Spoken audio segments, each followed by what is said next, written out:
Okay, so I made $100,000 at just 19 years old last year.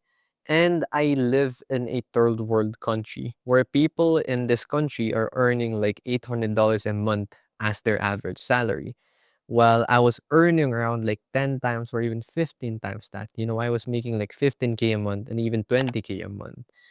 And so like based on what everyone told me and based on what I was seeing in terms of like how much I was making compared to other people, I thought that I should be living at least like 10 times better than the people I was describing. But honestly, internally, I still felt broke. And it's because of this online world that you get into once you start learning about how to make money online, or at least get your algorithm to show you videos of like how to make money online. You'll see everyone flexing 1 million a month, 100K days, like all of these big fancy screenshots or like milestones, right? And they give out the idea that like revenue automatically equals wealth. Like every kid that you see nowadays on Instagram has a Lambo, right? Like maybe you scroll through a few times, then another kid pops up, he sells a course, then he has a Lambo. Scroll a few more times, then you see another kid selling a course, then they have Lambo again. And so like you start to get a little desensitized to this entire thing, right? Kind of like watching, if you watch too much brain rot, right? At first, it's fun. Maybe you send it to a few of your friends, but eventually it genuinely becomes brain rot. Like it's not brain nourishment anymore. Like it genuinely messes up your brain. And so like I remember the first time when I got my first $10,000 a month. It was just before my 19th birthday.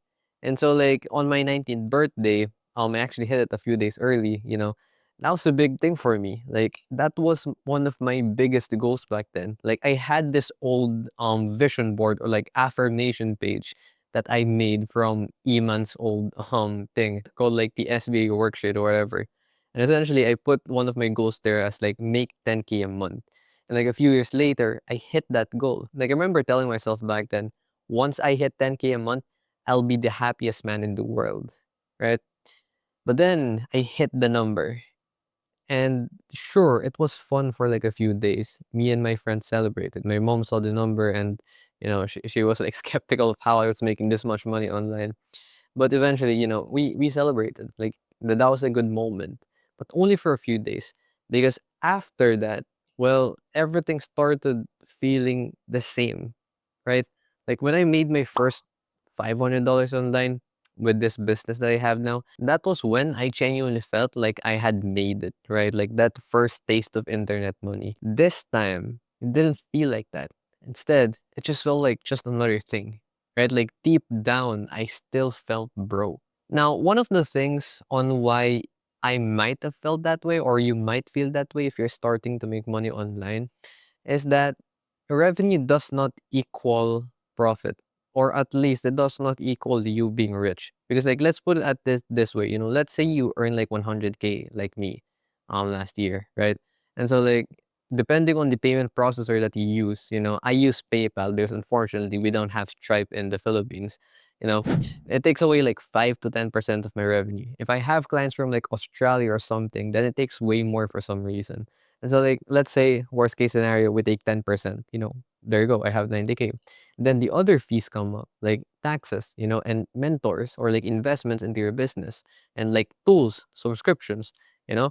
Like on this is actually best case scenario, but that is like 40% already. Like taxes like 30%, subscriptions 10%. If you're investing in big mentors or like coaches, that's like 20%. And so like you're left with like less than half of what you should be making, right?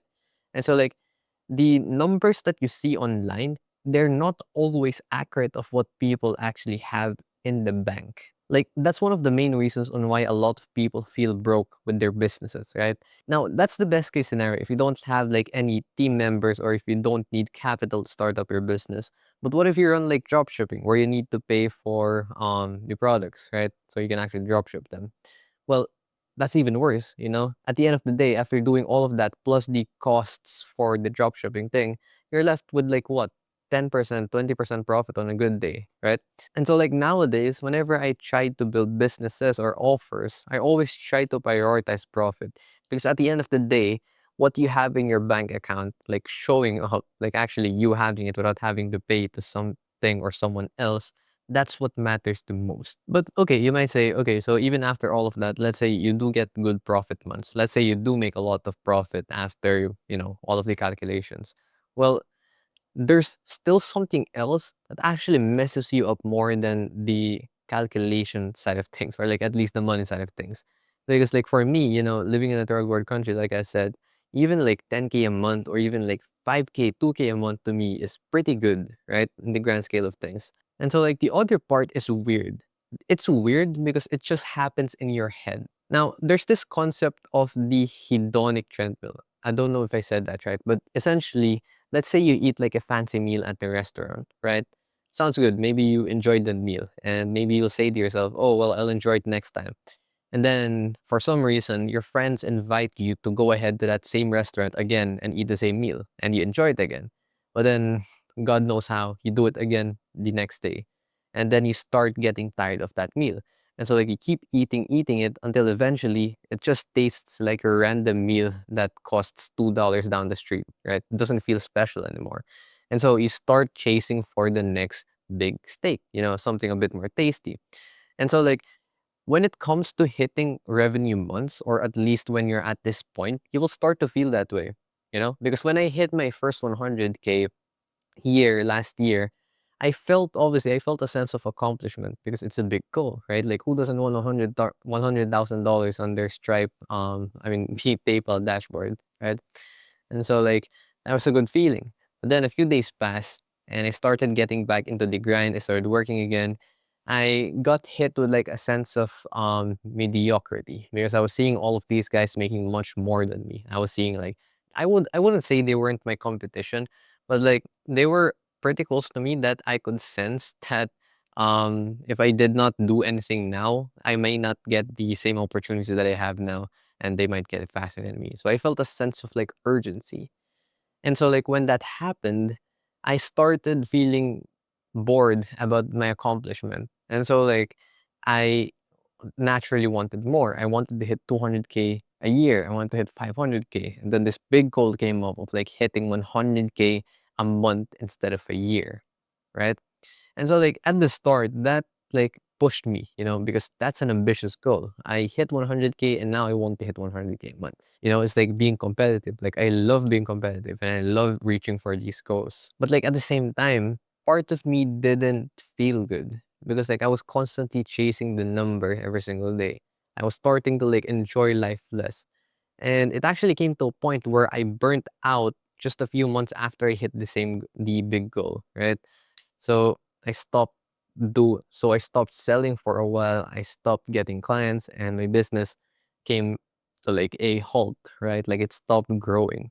It's kind of like playing a video game. Like you grind for weeks or even months to get to like level 50, for example. And once you actually get to level 50, you pause there and stop playing the game altogether because level 60 doesn't sound as good as level 50, right? Or like even worse, once you get to level 100, level 110 won't sound as good as like level 100, right? And so you kind of lose the excitement of the game. And so like if money, numbers, and like external goals are not really the things that we should be chasing, what should we do? Do we just give up? Well, obviously no. But anyways, what you actually need to do is change the game that you're playing. I might be saying, easy for you to say because, well, Sean, you already made the money, you're already rich or whatever, right? But that's exactly the mindset that I had back then when my business came to a halt because I like burn out with all of these fancy numbers on the screen, right? And so, like, what you actually need to do is to stop looking at the external scorecards as your benchmark for success. Now, what I basically mean by that is that if you're determining your quality of life based on like how much money you make, if you're on a business, or like how many followers you get, or like even outside of business, like how much pounds did you lose this week from exercising? If you determine your success based on that, then eventually you're gonna fall off. Like you're gonna burn out because sometimes you may not get where you wanted to grow, right? Sometimes you may not hit the number that you've always wanted to hit. And so like what you need to do is instead of having an external one like that, is you need to have an internal one. And an internal scorecard is very good when it comes to actually making yourself feel positive every day so you can actually perform at your best. And so like the thing that you can do with your internal scorecard is like a simple list. So like you can make 3 lists right now. Put it like the first one is like, did I help someone today? That's like impact. Did I learn something new today? That's like progress. And 3 is like, did I do any of my work today? Or like, did I stick to my routine today? Right? It's basically you just doing the work. Now, if you simply have those 3, and basically put in the work every single day, then that is going to be a much more healthy way of you actually seeing the progress, you know? But obviously, once you actually start doing that, you should still not fall into the trap of just like doing the work just for the sake of doing the work. Obviously, finding things that do get you results are a bit more important than, let's say, just doing the work, right? But this point that I'm trying to make here is if you rely too much on your external scorecard, which is still good by the way, because I'm not against setting ambitious goals like that. Um, it just so happens that if you stick to that external scorecard too much, then what ends up happening is you end up burning out. And we don't want that to happen, right? Because like the external scorecard, you only feel good once you hit the number, right? But on the internal scorecard, it's much more easy to do that every single day. And so you'll feel much more better every single day. But if you're like one of those David Goggins guys or like those Andrew Tate guys who says, no one cares about your feelings, no one cares about how tired you are. No, the truth is no one does care about those things. But your ability to function at an optimal level, it does care about that. Like your body cares about that. And so like if you really want the most progress, you have to look at it from the long game perspective. Don't look at it as like the grind. So you just grind, grind, grind, work 16-hour days, and then eventually you burn out. Don't look at that. Although the fancy supercars are cool, and although I'll want to earn one day or like drive one day, the internal scorecard still is much more better, right? Like at the end of the day, if you're genuinely happy, if you help people, and if you provide value to the world, that's when real impact comes from, right? And that's when real fulfillment comes from. Like nowadays, the business that I run, it has made me genuinely happy if I made someone's day better. Sometimes I would hop on a random call with my clients and they simply say the call was good, right? That would already make my day. And so like if I was chasing the external scorecard, I would have simply felt nothing from what they said because I still didn't hit like 50K a month, which is one of my goals now. And so like chasing a money goal is fine. It's good. Like I said, I don't blame you if you have ambitious goals. It's actually good for you. But don't let it become your entire thing. At the end of the day, there's so much more to the world than just earning money and seeing money. Like you can still exercise, you can still go out in the world, travel the world with your friends. You need money to do all of that. But if you don't have the internal scorecard with you to actually feel good about those things, well, you won't experience them at all, right? So this is it from me today. Hopefully you guys learned something new with this video. But yeah, I'll see you guys soon for the next video. Right guys, talk soon.